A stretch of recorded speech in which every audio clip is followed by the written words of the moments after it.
Welcome back to my whiskey pick of the week. You know I'm Eric the Whiskey Guy, and as always, as usual, and as expected, am I bringing you a treat this week? And this week is no different. I am very intrigued.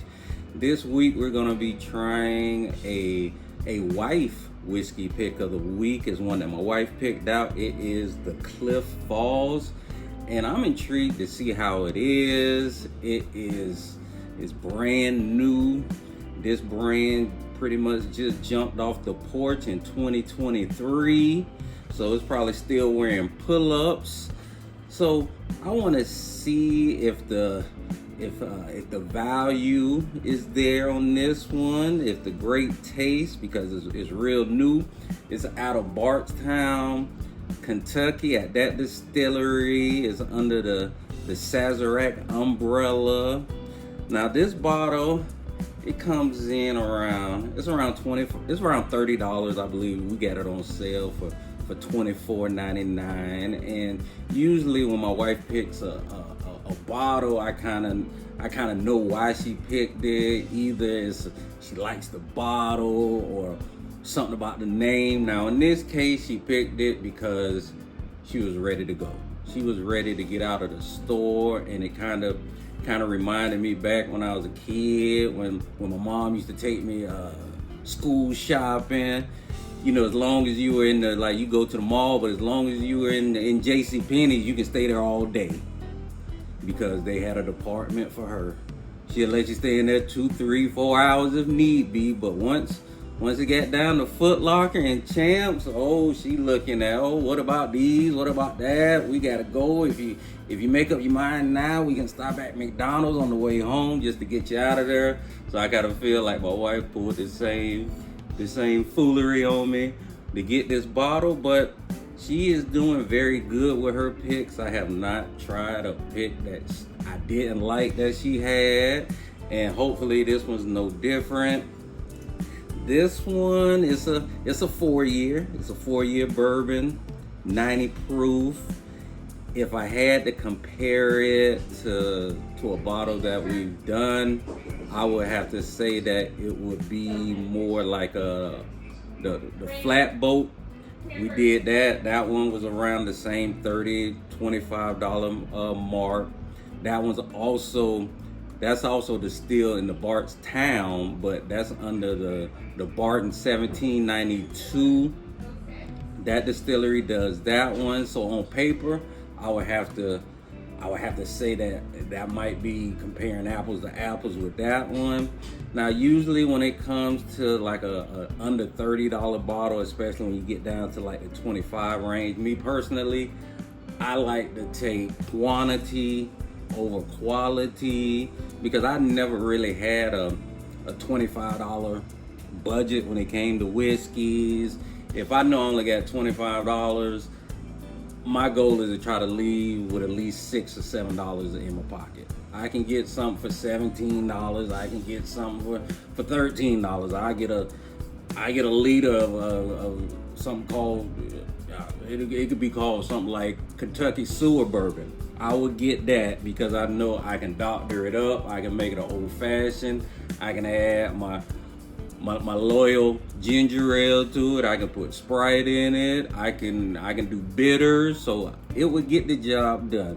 But it's something about that $25 mark that is, you need change back. Some people, they gonna get it, so it's just, we'll see. We'll just see how it goes. Also, a good point when it comes to bottles, at least under 30, I'm a sucker for it. If it got a cork, if I'm paying $25 and it got a cork to pull out, I'm all in. I would get those every day. I don't like the ones that you gotta turn it, you gotta use your teeth to try to open it. So if it got a cork on it, I say that's one check that you can put on it, that it at least be some type of decent type of juice that you're gonna be drinking.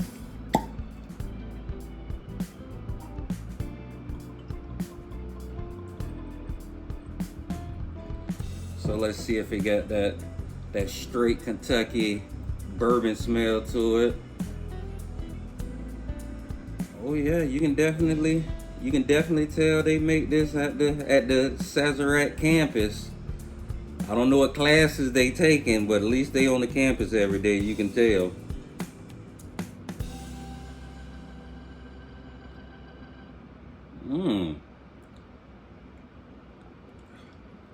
This is not bad at all.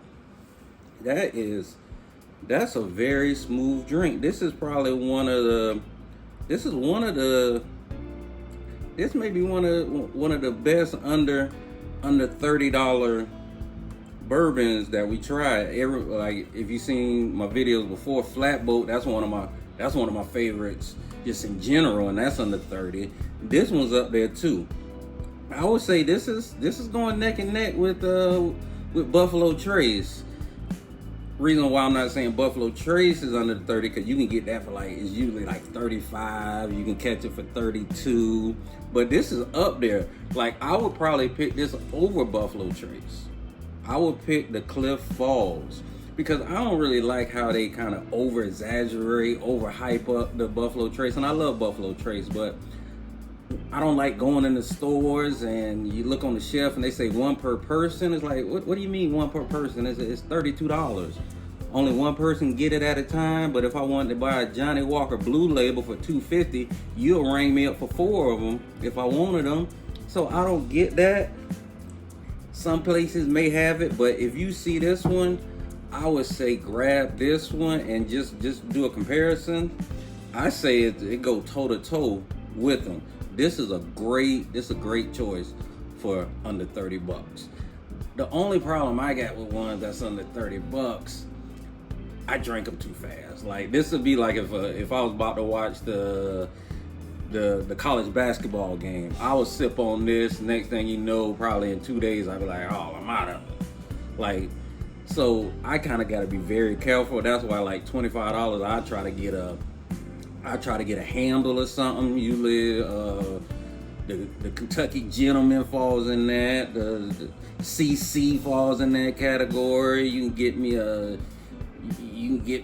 tank of the Kentucky Sewer. It don't matter. But this is a great one if you just want to get a fifth.